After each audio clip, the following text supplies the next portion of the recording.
Nos ponto de salida está o salário de minister. Então, riba já nós sabemos, ok, a pessoa não aqui pode ganhar mais que o minister, tem 30% mais que o minister. Que men, é 130% do salário de minister. De ministro-presidente ou do ministro, o salário está igual. Ora, nós calcular isso aqui, nós chega a 130% de salário de ministro-presidente, está sali mais ou menos 261 mil florins. Se me pode seguinte slide, porque agora por dar pouco mais duidelijk. 261 mil florins. Nós hinka algum elemento dentro, porque nós vai fazer um nulmeting, quick scan.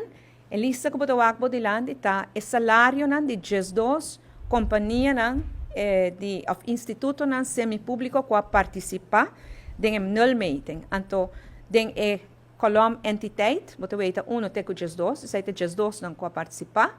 Então, bruto jaarloon, wat weten, é salário bruto que o diretor de companhia está ganhando. Oita varia, porque que tem diferentes instâncias. Total, nós temos 80 e pico de a fundação que tem subsídio de governo, tem a companhia que o governo está 100% shareholder dentro.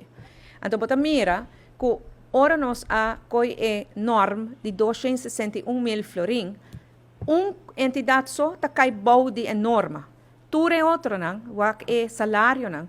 E promesso um salário mais bom de uma enquestada 249 mil florin por ano. O mais alto está 694 mil florin por ano. Salário de diretor. Essa aqui está mais ou menos 40 para 50 mil florin por luna. Código 4 para 5 viaja mais alto que o salário de ministro.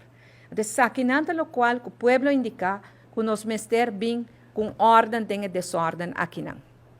Agora, tem companhia estatal que corre mais risco que o outro, justificando o salário mais alto que o outro, mas tem companhia estatal também que não por justificar.